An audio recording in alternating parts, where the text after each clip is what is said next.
ব্রাদারে মিল্লাতে ইসলামিয়া গত জুম্মায় বলেছিলাম যে হযরতে ইব্রাহিম আলাইহি ওয়াসাল্লাম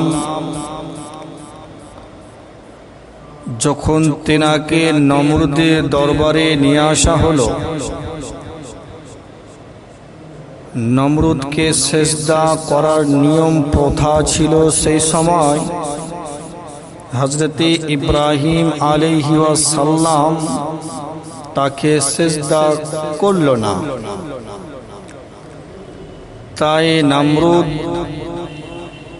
বলল হযরতে ইব্রাহিমকে, হে ইব্রাহিম, তুমি কি জানো না এই দরবারে আসতে গেলে, প্রবেশ করতে গেলে আমাকে সেজদা করতে হবে, আমার কাছে মাথা নত করতে হবে? তো হযরতে ইব্রাহিম আলাইহি ওয়াসাল্লাম বলেছিল নমরুদকে, হে নমরুদ, আমি আল্লাহ ছাড়া কাউকে সেজদা করি না, কারোর কাছে নত হয় না। তাই বলেছিলাম। তো ব্রাদার মিল্লাত ইসলামিয়া, তখন নমরুদ বলল ইব্রাহিমকে, কে হে ইব্রাহিম, যার কাছে তুমি নত করো, সেজদা করো, যার কাছে তুমি সেজদা করো, সেই মালিক, সেই খোদা,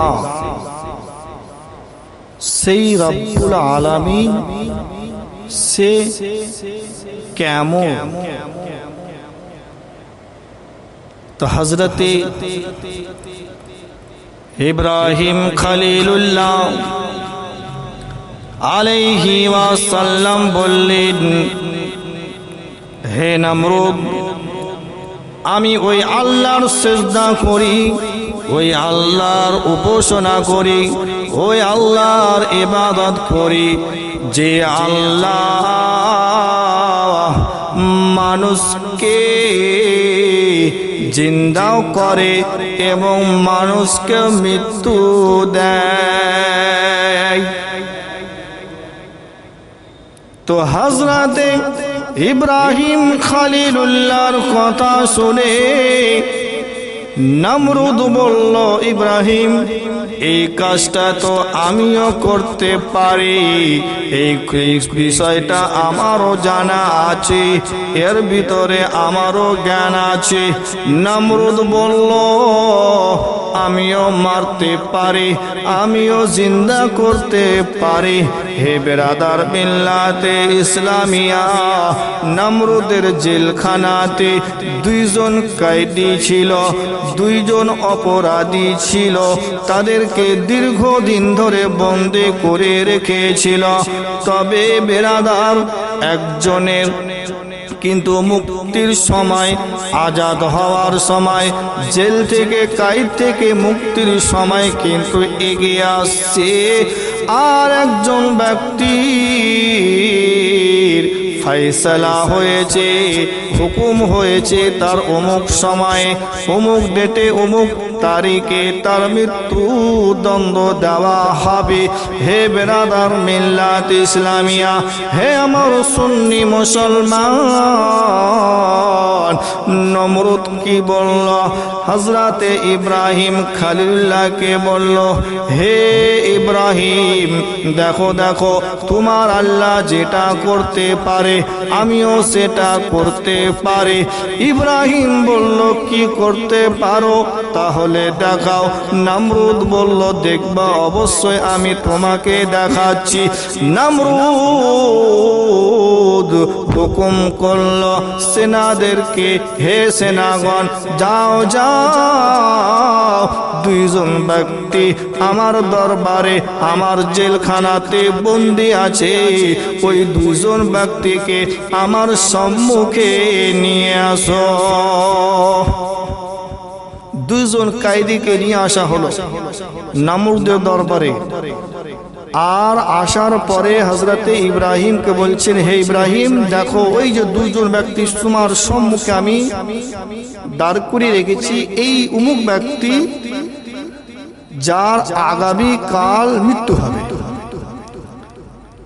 তা আমি তাকে আজকে মুক্তি দিয়ে দেব। আর ওই যে ব্যক্তি তার আগামী কাল তার মুক্তি হবে, মানে জেল কায়দ থেকে সে আজাদ হবে, তাকে আজকে তার তোমার সম্মুখে মৃত্যু হবে। দেখো আমি তোমার যে আল্লাহ জিন্দা করতেও পারে, আবার মৃত্যু দিতেও পারে, জীবন দিতেও পারে, মৃত্যু দিতেও পারে। আমিও নমরুদ, আমিও মানুষকে মৃত্যু দিতেও পারি, আবার মানুষকে জীবিত করতেও পারি। তোমার সম্মুখে আমি করে দেখাচ্ছি, দেখো। হে বিরাদার মিল্লাত ইসলামিয়া, যে ব্যক্তি আগামী কাল কায়দ থেকে মুক্তি পাবে, সে ব্যক্তিকে হুকুম করে দেওয়া হলো, এই ব্যক্তিকে সম্মুখে আমার হত্যা করে দাও, কতল করে দাও। ইব্রাহিম আলাইহি ওয়াসাল্লামের সম্মুখে তাকে হত্যা করে দেওয়া হলো। আর যেই ব্যক্তি মৃত্যু দণ্ড ছিল, মৃত্যুর ঘোষিত ছিল, তাকে আজাদ করে দিল,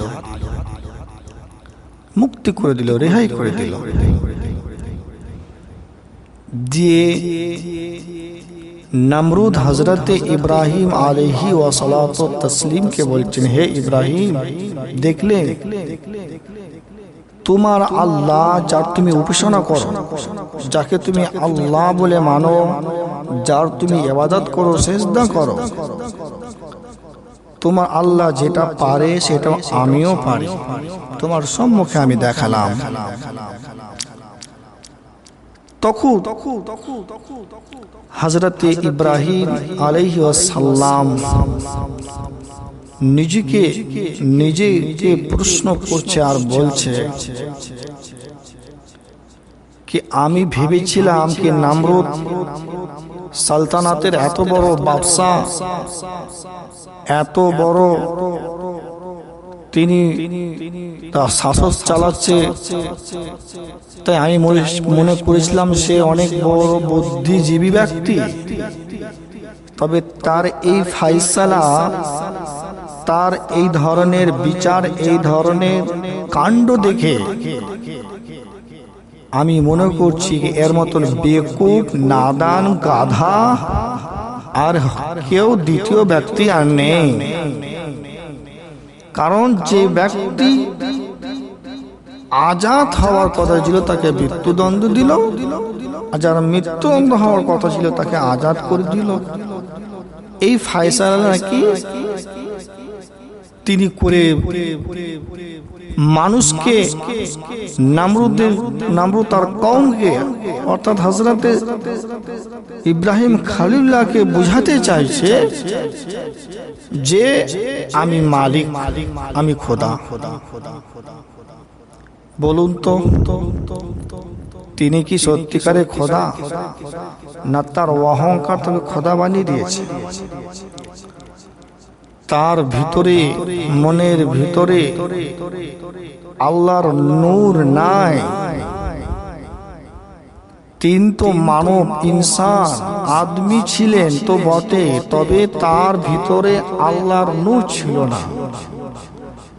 তাই হযরতে ইব্রাহিম আলাইহিস সালাম তার ভিতরে নূর ডালার চেষ্টা করছিল আর বলছিল তোমরা এক আল্লাহর ইবাদত করো। তবে নমরুদ সেটাকে মেনে নেয়নি। তখন বাবা হযরতে ইব্রাহিম খলিলুল্লাহ তিনি ভাবছেন এত বড় বেকুব, এত বড় গাধা, এত বড় নাদান আমি পৃথিবীর জমিনে দেখিনি। তাই হযরতে ইব্রাহিম খলিলুল্লাহ তিনি বললেন তাকে এইভাবে শিক্ষা দেওয়া যাবে না, এইভাবে তাকে বলা যাবে না, এইভাবে তাকে আল্লাহর এক পরিচয় দেওয়া যাবে না। তার কারণ তিনি কথা আমার মানবে না। তাকে এমনভাবে বিচক্ষণ প্রশ্ন করতে হবে, এমন তাকে প্রশ্ন করতে হবে যার কোনো উত্তর নামরুদের কাছে যদি না থাকে। হে বেরাদার মিল্লাত ইসলামিয়া ও আমার দিন ভাইরা, আপনারা এসেছেন, শুনে যান, মন দিয়ে বুঝে যান। হযরতে ইব্রাহিম খলিলুল্লাহ কত চেষ্টা করেছিলেন নামরুদকে শিক্ষা দেওয়ার জন্য, এক আল্লাহর ইবাদত করার জন্য। হে পৃথিবীর মানুষ, আমরা আল্লাহকে পেয়েছি, তার রাসূল মুস্তাফাকে পেয়েছি, তার কিতাবকে পেয়েছি আল কোরআন, নবী মুস্তাফার হাদিসকে পেয়েছি, সাহাবীগণদেরকে পেয়েছি। পৃথিবীর জমিনে আল্লাহর ওলিদেরকে পেয়েছি। তাই আমরা এত কিছু বুঝার পরে, এত কিছু পাওয়ার পরে, এত কিছু আমরা জানার পরে এক আল্লাহর সিজদা আমরা সময় মতো করতে পারি না মুসলমান। তাই আমরা বলি আল্লাহর আমরা হচ্ছি নাকি বান্দা। তাই হযরতে ইব্রাহিম খলিলুল্লাহ বললেন, প্রশ্ন নামরুদকে করলেন। কি প্রশ্ন করলেন? নামরুদকে বলছে, হে নামরুদ, তোমার একটি আমার কাছে প্রশ্ন, তোমার কাছে প্রশ্ন। নামরুদ বললে, কি বলো? তা হযরতে ইব্রাহিম বলছেন, নামরুদ, আমি যাকে আল্লাহর ইবাদত করি, যার ইবাদত বান্দেগি করি, সেই আল্লাহ কি করে জানো? নামরুদ বললে, কি? বলছি, সেই আমার আল্লাহ পূর্ব দিক থেকে সূর্যকে উঠায়, উদিত করে, আর সেই সূর্যটাকে সময়ে পশ্চিম দিকে ডুবিয়ে দেয়। তবে তোমাকে পূর্ব দিক থেকে সূর্য উঠাতে হবে না, তুমি পশ্চিম দিক থেকে সূর্য উঠাও, তাহলে আমি বুঝে নিব তুমি খোদা, তুমি সত্যি মালিক। যেমনি বাবা এই ধরনের প্রশ্ন নামরুদকে করেছে, নামরুদ কিন্তু রেগে ভূত, রেগে রাগুত্ব হয়ে গেছে, মেজাজ টকবগিয়ে গেছে। তখন নামরুদ বলছে, তার এই প্রশ্নের কোনো উত্তর না দিয়ে, তার কারণ আল্লাহ পাক এই কথাটা কোরআন পাকের মধ্যে ঘোষণা করে দিয়েছেন। কি ঘোষণা করেছেন? আল্লাহ পাক কোরআন পাকের মধ্যে বলেছেন যে সূর্য পশ্চিম দিক না, আল্লাহ পাক বলেছেন পূর্ব দিক থেকে সূর্য ওঠায় আর পশ্চিম দিক থেকে সেই সূর্যকে ডুবায়। আচ্ছা বলুন তো, আল্লাহ ছাড়া আর পৃথিবীর কোনো মানব, কোন শক্তি, আরো কোন যন্ত্র দিয়ে কি সম্ভব? কোন মানুষের দ্বারা সম্ভব না। এটা সম্ভব শুধু আল্লাহর পক্ষে। তাই নামরুদ রেগে ভূত হয়ে তার প্রশ্ন উত্তর না দিতে পেরে তখন কোন রকম টাল বাহানা করে নামরুদ তখন জিজ্ঞাসা করছে, প্রশ্ন করছে, হে ইব্রাহিম, তোমার প্রশ্ন উত্তর কিন্তু আমার কাছে নাই, তবে এটা বলো, তুমি আমাদের সকলের বুতগুলোকে ভেঙেছো কেন? কিসের জন্য তুমি ভেঙেছো? মূর্তিগুলোকে ভেঙে টুকরো কেন করেছো? কি জন্য করেছো? তো হযরত ইব্রাহিম বলছেন, কি বলছেন শুনুন। হযরত ইব্রাহিম বলছেন, হে নামরুদ, তুমি আমাকে প্রশ্ন না করে তোমার এই যে বড় মূর্তি আছে, বড় মূর্তিতে আছে, যার কাঁধে কোড়াল রাখা আছে, তাকে তুমি প্রশ্ন করো। সেই হয়তো নারাজ হয়ে গিয়েছে, সেই হয়তো রেগে গিয়েছে, সেই হয়তো দুঃখ হয়েছে। তার কারণ জন্য হয়তো মূর্তিগুলো সে হয়তো ভেঙে দিয়েছে। হয়তো তোমরা তাকে ভালোভাবে খাবার খেলাওনি, হয়তো তাকে ভালো করে পূজা করনি, এই জন্য হয়তো রেগে গিয়ে নারাজ হয়ে সেই বুতগুলোকে ভেঙে দিয়েছে। তাকে তুমি প্রশ্ন করো, তাকে তুমি সওয়াল করো। নামরুদ বলছে, হে ইব্রাহিম, সে তো একটি মাটির মূর্তি, যে কোনো শুনতে পায় না, দেখতে পায় না, সে আবার কি করে প্রশ্নের উত্তর দিবে, কি করে সে বলতে পারে? তখন হযরতে ইব্রাহিম খলিলুল্লাহ বলছে, আরে নামরুদ, তুমি যখন জানো সে ক্ষতি করতে পারে না, সে তোমার কোনো উপকার করতে পারে না, সে তোমার দেখতে পায় না, সে তোমার কথা বলতে পারে না, সে তোমার কোনো কাজে আসতে পারে না, তাহলে তুমি কেন তার পূজা করছো? কেন তুমি তাকে ইবাদত করছো? কেন তার তুমি মূর্তি পূজা করছো? কারণ তোমার আসল মালিক সেই নয় যাকে তুমি পূজা করছো। তোমার মালিক সেই যে তোমাকে জান দিয়েছে, যে তোমাকে সুবহানাল্লাহ জীবিত রেখেছে, যে তোমাকে বাঁচিয়ে রেখেছে। হে নামরুদ, তুমি সে আল্লাহকে ছেড়ে দিয়ে দুনিয়ার মূর্তিগুলোর ইবাদত করছো। হে নামরুদ, তুমি ছেড়ে দাও, ওই আল্লাহর ইবাদত করো, ওই আল্লাহর বান্দেগি করো, যে তোমাকে পৃথিবীর জমিনে পাঠিয়েছে, জমিনের জ্ঞান দিয়েছে, বুদ্ধি করে পাঠিয়েছে, এত বড় সালতানাতের বাদশা করে পাঠিয়েছে, তুমি তার ইবাদত করো। যেমনি বলা তেমনি বাবা নামরুদ রেগে গিয়ে তার কোনো কথা না বলে কায়দির সেনাদেরকে বলল, হে সেনারা, হযরত ইব্রাহিম আলাইহিস সালামকে কায়দ করে নাও, বন্দী করে নাও। হে বেরাদার মুসলমান, তাকে এই দিনের দাওয়াত দেওয়ার কারণে এক আল্লাহর ইবাদত করার জন্য যে আল্লাহ তাবারক তাআলা পাঠিয়েছে, সেই কথার দাওয়াত দিতে গিয়ে নামরুদের জেলে যেতে হয়েছিল হযরত ইব্রাহিম আলাইহিস সালামকে। বেরাদার, আর আমরা মুসলমান, কোন ইসলামের জন্য আমাদেরকে জেল যেতে হয়েছে? হয়নি। তবে আমরা জেল অবশ্যই, আমাদের মধ্যে অনেকে আছে জেল গিয়েছি বা জেল যাওয়া অভ্যাস আছে। কেমন? সম্পত্তি নিয়ে মারপিট, বিবি বাল বাচ্চা নিয়ে অশান্তি, জায়গা জমি নিয়ে টাকা পয়সা নিয়ে অশান্তি, মার্ডার কেস, অমুক কেসে নিয়ে আমরা জড়িত বলে আমরা জেল গিয়েছি। তবে হযরতে ইব্রাহিম আলাইহিস সালাম আল্লাহর বাণী প্রচারের জন্য তাকে জেলে যেতে হয়েছিল। জেলে দীর্ঘদিন থাকার পরে নামরুদ তার বড় বড় বিচক্ষণ ব্যক্তিদের সঙ্গে পরামর্শ করেছেন কি এভাবে ইব্রাহিমকে বেশি দিন আর রাখা যাবে না, তার কিছু ফয়সালা করতে হবে। সবাই বিচক্ষণ ব্যক্তিরা কি ফয়সালা দিল, কি পরামর্শ দিল বাদশাকে, নামরুদকে?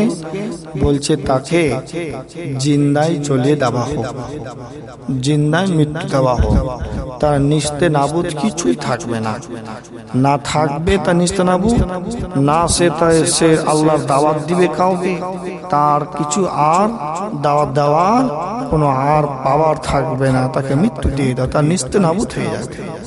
যুক্তি হয়ে গেল, পরামর্শ হয়ে গেল, দিন নির্ধারিত হয়ে গেল, অমুক দিন তাকে জ্বালানো হবে। তার পূর্বে সে ব্যক্তি জেলেই থাকার পূর্বে তোমরা সকল কওমদেরকে ঘোষণা করে দাও, ছোট বড় যারা আছে, ছেলে মেলে মহিলা নর নারী সকলকে এলান করে দাও। কি এলান করে দাও? 23 গজ লম্বা পাথরের একটি 4 দেওয়াল তৈরি করো, আর 20 গজ চওড়া। তৈরি করার পরে যারা সমস্ত কওমদেরকে ঘোষণা করো তারা যেন বিভিন্ন জায়গা থেকে, স্থান থেকে শুকনো কাঠ, লকড়ি, খড়ি নিয়ে এসে যেন ওই 4 দেওয়ালের মধ্যে যেন রাখে। হে বেরাদার, নমরুদ এলান করে দিল, নমরুদ এলান করে দিল আর বলল, যারা আমার এই কথা শুনবে না, আমার এই কথা মানবে না, আমার কথা যারা রাখবে না, আমি তাদেরকে ইব্রাহিমের সঙ্গে সঙ্গে আমি জ্বলিয়ে দিব, পুড়িয়ে দেব।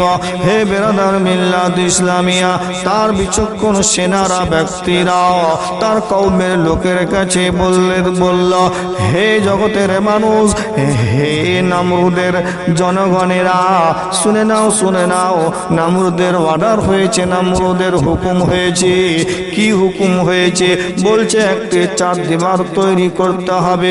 সেই দেওয়ালটা হবে 23 গজ লম্বা আর 20 গজ চওড়া। তৈরি করার পরে এখানে তোমরা সকলে শুকনো লাকড়ি, খড়ি যা পাবে এসে তোমরা জমা করবে। আর যদি তোমাদের মধ্যে কেউ যদি এই কথা যদি না শুনে, তাদেরকে বাদশার হুকুম, নমরুদের অর্ডার, তাকে ইব্রাহিমের সঙ্গে এই আগুনে ফেলে দেওয়া হবে। হে বেরাদার মিল্লাত ইসলামিয়া, নমরুদের কওমের লোকেরা এমনি তো ইব্রাহিমের প্রতি খেপেছিল, এমনি তারা রেগেছিল। তার কারণ নমরুদের কওমের লোকের মূর্তি ভেঙে দিয়েছে, তার ভগবানকে উড়িয়ে দিয়েছে। তার কারণে তারা রেগেছিল, জোশে চলে আসলো, হ্যাঁ হ্যাঁ আমাদের দুশ্মনকে ফেলানো হবে, আমাদের দুশ্মনকে জ্বলানো হবে। তাই তারা জোশে এসে ছোট বড় নরনারী সকল মিলে বাবা লাকড়ি কুড়াতে শুরু করলো, কাঠ কাঠালি কুড়াতে শুরু করলো, কুড়িয়ে কুড়িয়ে আনতে সেখানে জমা করতে লাগলো। বেরাদার মিল্লাত ইসলামিয়া কিতাবের মধ্যে লেখা আছে, ওই লাকড়ি জমা করতে 1 মাস সময় লেগেছিল, 1 মাস সময় লেগেছিল। তারপরে 1 মাস সময় অতিবাহিত পরে ওই কাঠগুলোর উপরে আগুন ধরিয়ে দেওয়া হলো। যেমনি আগুন ধরে নেওয়া, দম দম করে আগুন ধরতে শুরু করলো। হে বেরাদার মিল্লাত ইসলামিয়া, আগুন ধরতে শুরু করলো। আগুনের তাপমাত্রা এমন বিকট ছিল, যার আশেপাশে এলাকার যারা বসবাস করো তারা তাপমাত্রা হওয়ার কারণে তারা ওই ঘরগুলো ছেড়ে তারা দূরে সরে গেল। কিতাবের মধ্যে আরো লিখতে পাওয়া যায় যে এমন আগুনের তাপমাত্রা যে আসমান ছুঁয়ে নিয়েছিল, আর ওই আগুনের উপর দিয়ে কোনো পাখি, বিভিন্ন যারা উঠতে পারে আসমানে, সে সমস্ত পাখিরা যখন উড়ে যেত আগুনের সেলাবে পুড়ে ছাই হয়ে পড়ে যেত। এতটাই আগুনের তাপমাত্রা ছিল। যখন আগুন নিজের আসল রূপে আসলো, যে আগুনের কোনো ধোঁয়া নাই, শুধু আগুন, সেই সময় নমরুদের হুকুম হলো कि हजरत इब्राहिम के জেলখানা থেকে বের করে নিয়ে আসো। নিয়ে আসার পরে হে বেরাদার, তাকে ফেলার একটি যন্ত্র তৈরি করেছিল নমরুদ। সেই যন্ত্রটির নাম হচ্ছে, কিতাবের মধ্যে লেখা আছে মুনতাখাজা। সেই যন্ত্রটির সাহায্যে হজরত ইব্রাহিমকে আগুনে ফেলবে তার ব্যবস্থা করতেছিল। এমন তো অবস্থায় कि हजरत जिब्रील अलैहि वसल्लम হযরত ইব্রাহিম আলাইহিস সালামের সম্মুখে উপস্থিত হলো আর বলছেন, হে আল্লাহর নবী ইব্রাহিম, বলো বলো, আমি জিবরাইল তোমার সম্মুখে উপস্থিত হয়েছি। তোমার আমি কিভাবে উপকার করতে পারি বলো, একটু আমাকে অর্ডার দাও, হুকুম দাও। আমি তোমার জন্য কি মাদত করতে পারি? তোমার কি মাদতের উপকারের দরকার প্রয়োজন আছে? হযরত ইব্রাহিম আলাইহিস সালাম বললেন, জিবরাইল, অবশ্যই আমার হেল্পের প্রয়োজন আছে, অবশ্যই আমার দরকারের প্রয়োজন আছে, অবশ্যই আমার মুক্তির প্রয়োজন আছে। তবে আমি জিবরাইল তোমার কাছ থেকে কোনো হেল্প নেব না, আমি তোমার কাছ থেকে কোনো উপকার নেব না। তার কারণ হচ্ছে এত কিছু যা হচ্ছেন, তিনি তো দেখছেন, তিনি আমার ঠিক উপকার করে দিবে। তুমি যাও যাও, চলে যাও, নিজের গন্তব্যস্থানে চলে যাও, নিজের জায়গাতে ফিরে যাও। হে বিরাদর মিল্লাতে ইসলামিয়া, হযরত জিবরিল আলাইহিস সালাম সেখান থেকে উপস্থিত হয়ে চলে গেল। আল্লাহু আকবার, আল্লাহু আকবার। নমরুদের হুকুম হয়ে গেল, অর্ডার হয়ে গেল, হে কওমের লোকেরা,